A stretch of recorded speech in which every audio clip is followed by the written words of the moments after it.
I am Usman Silla, the National Assembly member for Banjul North constituency. I was called by media house, GRTS, requesting for an interview on the crocodiles in Banjul. And then they told me that they are found in a very large scale, and what is my position with regards to that. I told them that, well, that is news to me. Although I heard about crocodiles in Banjul, I've never seen one, but I never thought that it was that serious. So what I told them at the time was to wait for me to inquire on the ground at the people who are living there in Tobacco Road, for them to ascertain the veracity of that claim. For me, it was a claim. And then when I did that, I consulted people on the ground, and they confirmed that the crocodiles are there, and they are in large numbers, as stated by the reporters.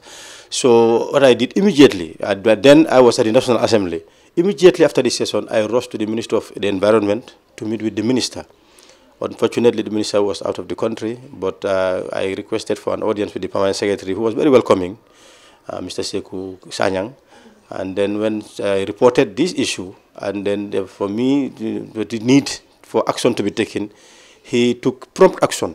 In my presence, he called the Department of Wildlife officials, and then not only that, but wrote a letter immediately in which he dispatched to them, tasking them to set on motion the response. And what they did was they sent a team to the ground to Banjul, and I directed the team to Banjul, and even gave them guides, the residents of the area in Tobacco Road, who took them to the area to see. But when they were there, unfortunately, they could not also find any crocodile. They could not find any crocodile. But looking at the environment, because well, for them they are familiar with crocodile terrain, they were able to see some footprints, tail markings of crocodiles on the ground, and they even told the boys that, well, this is habitat, these are their markings, so they are here.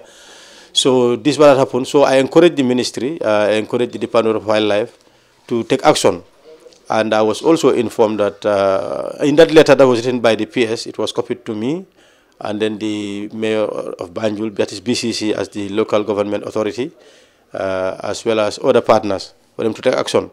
I was also informed, duly informed by the officials of wildlife that they have since engaged the BCC, and they are working on plans as to how to address it.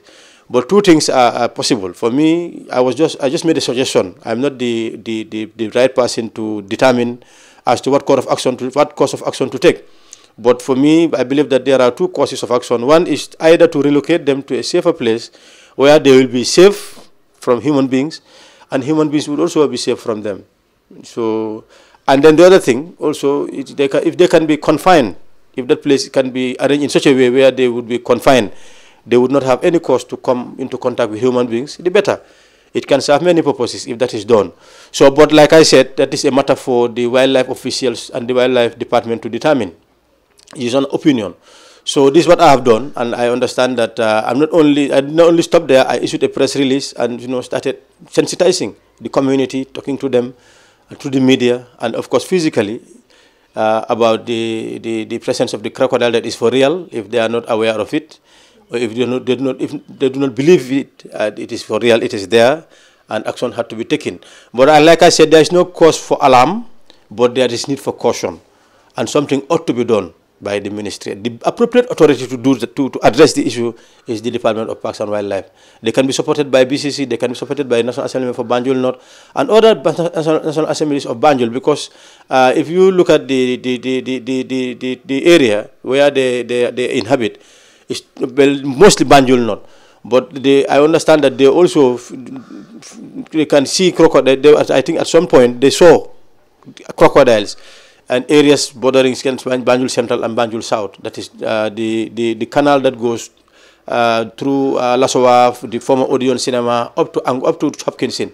They said that they found, and then even at Wafinjago. So it's a Banjul-wide issue. So, and I believe that everybody is concerned. All the National Assembly members of Banjul are concerned.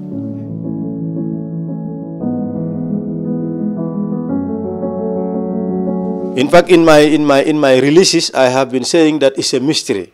And I think what the ministry also ought to do, or the Department of Parks and Wildlife, is to really study, to find out where these animals came from. Well, there are stories. Some are saying that they might have come from from Kachikali in Bakau. But for me, well, it's difficult to believe. It is possible. I just don't know. But for me, I assume that these crocodiles are freshwater crocodiles. And then, as you know, Banjul is surrounded by water, and this is salt water. So how could they cross the Danton Bridge, the sea that passes through Danton Bridge? How could they cross there and then come to this area, the Tanbe wetland? We call it Tan in Banjul here. So for me, it's not plausible. Somebody has to explain to me. I think the experts. It's possible, but for me, that's my assumption. And then also, there were crocodiles at a former nightclub in Banjul called Oasis. I once used to find them there, owned by an Egyptian called Ali. I don't know what is the fate of those crocodiles. They were small then. I don't know their fate. I'm not saying that they are the ones. I'm not saying that, because for us we don't speculate. But I'm just saying that where did they dump those crocodiles? Where did those crocodiles end up? And then there are so many theories that are abound, you know, as to its origin. But that's something that the Parks and Wildlife ought to do. And I think I would be assisting them. I told them that I'm available to offer my services, and I can even link them. I want to do that. I want to see how far they're going with BCC, but I'm available to lend them my support to see whether we can also get support from outside. Because I've been getting calls from outside. Some people have been contacting me and institutions to offer support. So this I will put forward to the Department of Parks and Wildlife to take on board. But something ought to be done, really.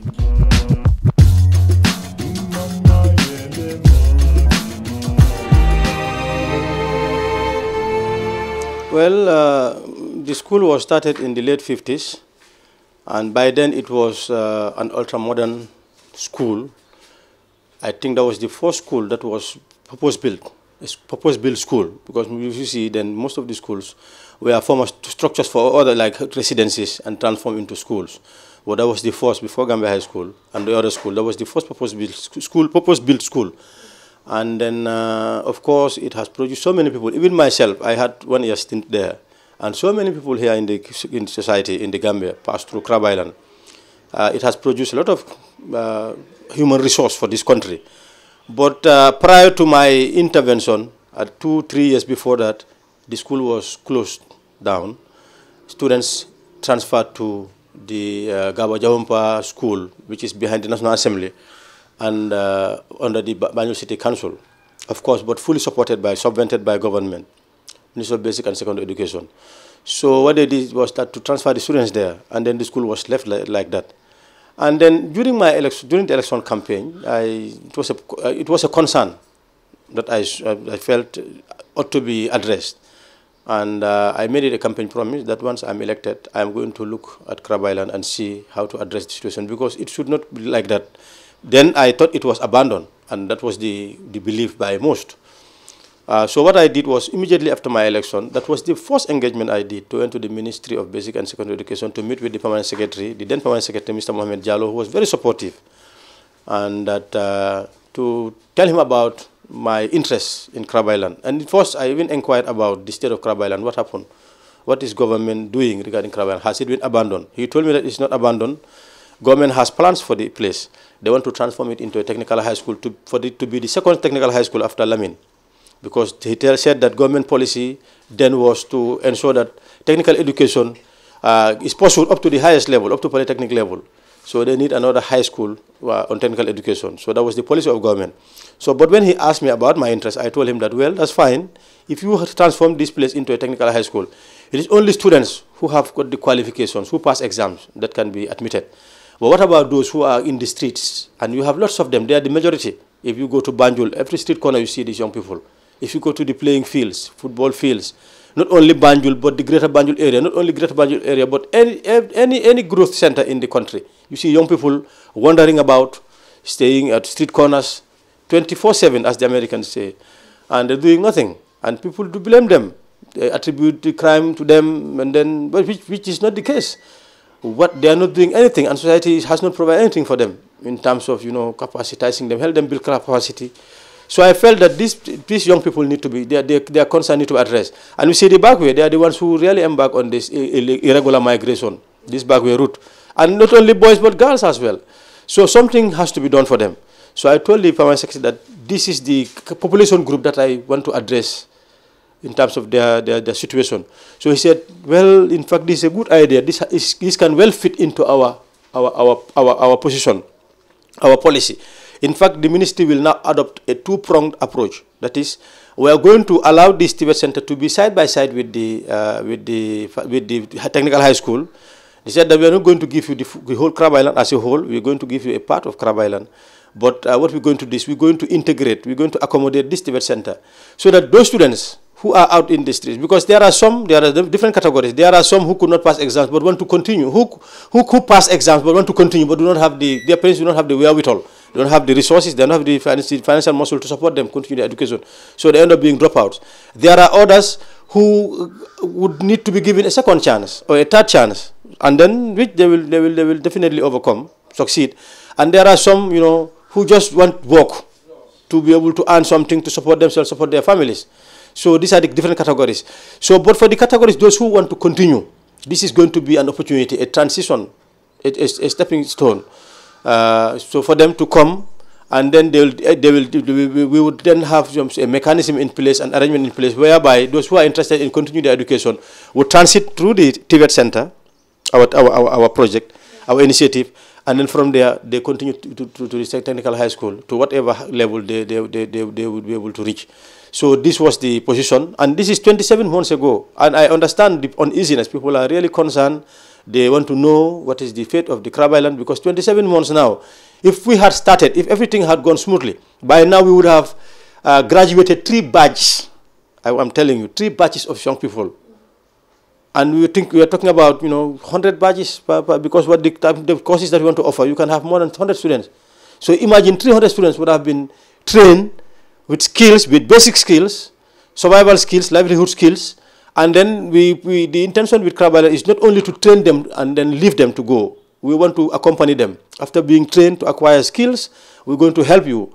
Because there are some who want to be self-employed. So with those, we just need to help them with the tools that they need, small capital, rent and a workshop for them to start something, or an office, whatever. And there are some who want to acquire skills and become employable. So in fact, we had already linked with industry, so that those that are trained, after they are training and want to be employed, will be directed to those in the private sector to employ them. So it is a perfect arrangement.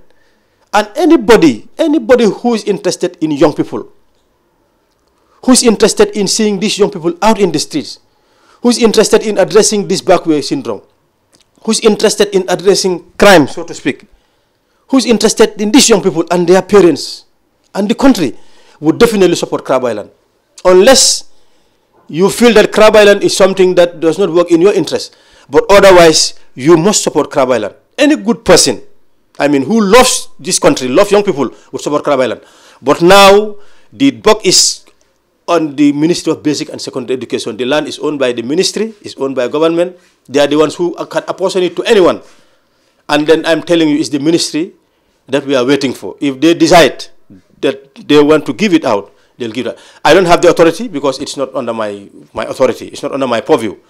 But there is no other person, no other institution that is responsible for Crab Island, that owns Crab Island other than the government, and then this is the Ministry of Basic and Secondary Education. So it is them.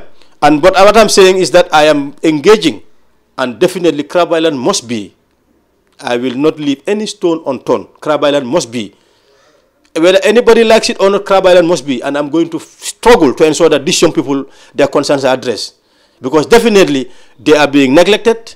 And then our initiative, and we are doing this, not Usman Silla alone. Usman Silla is doing this in conjunction with the Ministry of Basic and Secondary Education. The former Permanent Secretary was a co-chair. I am a co-chair. And you have 3 civil servants, 3 senior members of the ministry who are part of the board, together with other private citizens who are really interested in young people, seeing their conditions addressed. So this is where we are at with Crab Island. We are still progressing. I am still on it. And like I say, I'm assuring everybody that Crab Island is going to be a reality, no matter what. But in fact, it should not take any longer. Definitely, people have been waiting. The young people have been waiting. Everybody has been waiting.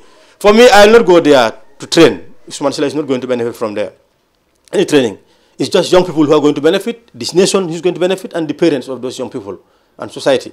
So I cannot see any reason why people should not support this, officials should not support this, institutions should not support this, government should not continue to support it. And the ministry has been supporting. He has provided resources, a lot of money from the ministry. And myself, I have pumped in a lot of money in this. The EU, through the YWF project, they pump in money, a lot of money in this. So we have gone very far, and then we cannot afford not to have Crab Island. Our initiative, it must be.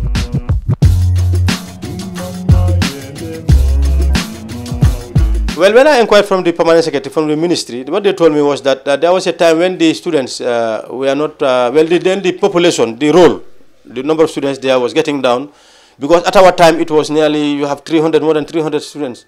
At our time, no, yes, more than 300 students. But 3,000 rather, sorry, more than 3,000 students there. But at some point it came to less than 150, just imagine. So they felt that the role was getting down, and not only that, yes, and then the other school, that is Gaba Jahumpa, the students' performance was also going down. So they wanted to fuse the two so that they will boost the performance of the schools, the two schools went fused, and then also increase the number of students. So, but the plan is that they want to build that place. They want to build Crab Island into a high school, technical high school, and then once the students are there at Gaba Jahumpa, they transfer the students to Gaba Jahumpa. If they are ready with the Crab Island facility, when the building is ready, the high school I mean, then the students from Gaba Jahumpa would come back to Crab Island, and then the facility, the buildings and everything would be left to BCC to do whatever they want to do with it. So this is what the position of government was, that when the permanent secretary, Mr. Jallo, was there.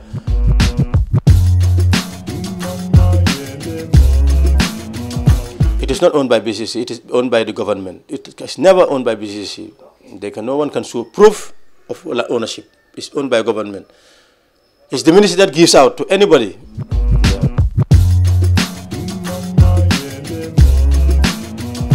Yes, for me, I believe that representation is all about service, serving people, making a difference in the lives of people. That's why there is not a day that goes by without thinking about how to address the challenges people are facing. At the level of Banjul, not my constituency, at the level of Banjul, the region, at the level of the Gambia. Every day I think about people, how I can help make a difference in the lives of the people. And they are suffering, you know. So this takes me to, you know, coming up, pushes me to be coming up with initiatives. I have a series of initiatives. I'm in education, I'm into sports. Recently I organized a under-16 football competition for the children, because it was during the holidays in the constituency. So I did that. And I also have a scholarship fund for students in grade 10 and 11 and 12. I have been sponsoring 6 students. Now I increased it to 8. In fact, the announcement will be made in due course. I have now increased the number to 8 students in grade 10 and 11. But the condition of the scholarship is that you must be someone performing in school, academically, performing very well, or you are needy. Your parents, you are trying, but your parents cannot support your education. So these are the two conditions. So this is the eligibility. And also the other element of eligibility is that you must be a resident of Banjul North, because it's exclusively for Banjul North. You must be a resident of Banjul North, or your parents or your guardian must be a resident in Banjul North and a voter. And this is not linked to support, because for me, I don't determine who is going to benefit from this. I establish an independent board headed by the principal of St. Augustine Senior Secondary School, Father Bruno Tupan, and others, the teachers like Mrs. Aida Jahumpa, Mrs. Bigajeng, these are teachers. Mrs. Jahumpa is a retired teacher at GTTI. You have a serving teacher, Mr. Sedikan at Gambia High School. There's also Mr. Lee at Gambia High School, Mr. Mbai at Muslim High School, and Babukar Mboj, who works with me, who's a businessman. So these are the ones who constitute the board. They're the ones who do the selection, not me.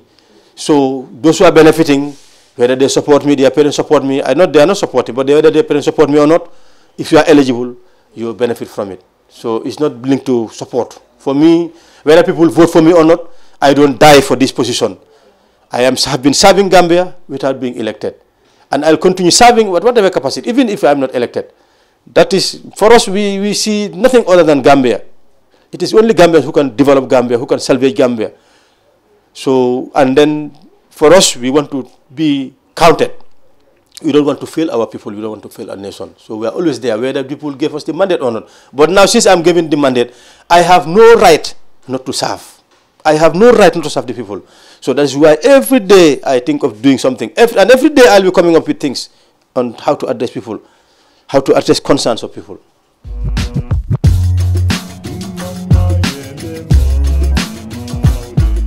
Of course, I do read. I read every day. Well, of course, for me, I read, as a National Assembly member, we have a lot of things to read about, the papers, bills. So we are always engaged in reading. Every day I read.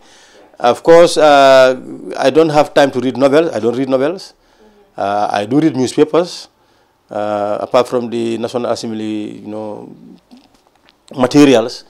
I do read some books on economics, on politics, of some writers. But basically now my reading is mostly on the National Assembly related issues. So do you think...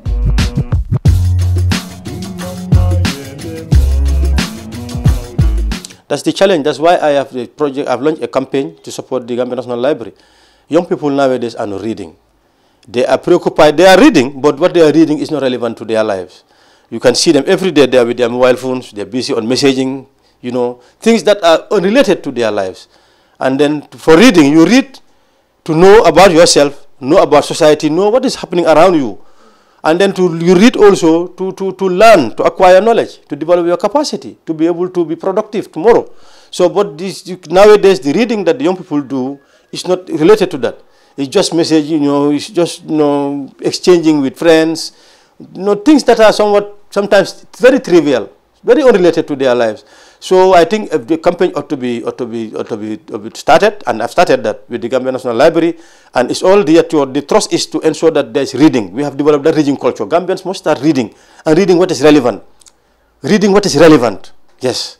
So how do you think we can get young people to start reading? Like for instance, if the library, like we want to do, we want to revitalize the library. The campaign that I've started is to ensure that the library is revitalized. The services are made available to everybody. They are made known to everybody. And then young people are encouraged at the level of their schools. When they go to school, when they have a free time, they go to a school library. When they finish school, they go to National Library. And then community libraries as well, because that's also the plan of the Gambia National Library Service Authority. They want to start community libraries so that everywhere in the Gambia, where you have large population, people who have access to facilities where they can go and read. Reading is what gives you knowledge. Reading informs you. If you want to become educated, want to become informed, so that no one can fool you, you must read. It's only reading that gives that. Even the person who is visually challenged, they read. There's a method that is developed. They call it Braille. They read through touch. The feeling objects. So reading is definitely key to education. Is key to knowledge. You cannot have knowledge without reading. You cannot be educated. You cannot be enlightened without reading. So reading definitely should be promoted. And I've started that. I've started the campaign to promote reading in this country.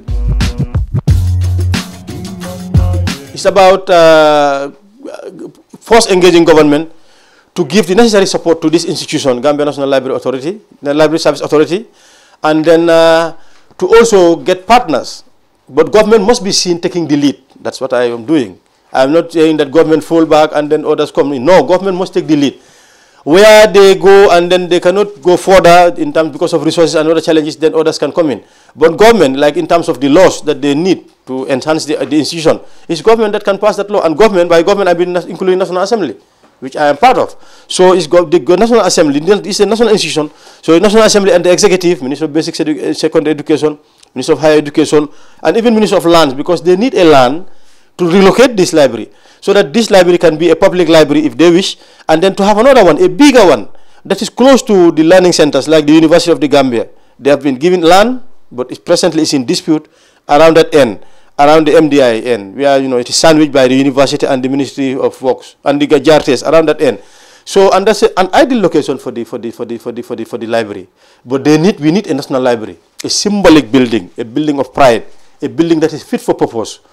We need that. So, like I said, I'll be knocking on the doors of government, talking about it at the assembly, going to the ministries, and then together, I'll be doing this together with the National Library Service.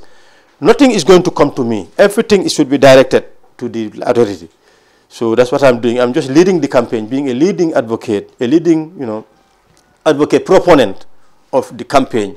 That's the role that I have assigned myself, and of course, in support, with being supported by the authority, the Director General, Mrs. Matilda Johnson, and her team, and of course, the ministry is going to come on board. I think everybody welcomes this. I'm getting the feedbacks. I developed a video clip, and I think this material also is going to help in that, in generating publicity and generating the necessary support from partners in the Gambia, businesses, individuals, organizations, and then also outside countries, embassies will be approached. I'll be doing all that with the National Library.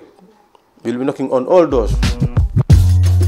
And apart from that, at the level of the constituency also, I do have this community engagement. I do consult with the constituency. I have been doing it.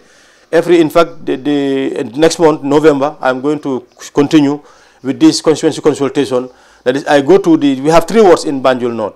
I go to each ward, I make the announcement a week before, I issue publication, write-up, press release, and then we also take a vehicle, do mobile announcement to inform them that this day, the National Assembly member will be coming to this place from this time to this time. You are all invited to come. If you have questions to ask him, come. If you have questions to challenge him, if you have questions to task him, come. Come, and if you want to know anything, come. And know whether he's serving you or not, challenge him.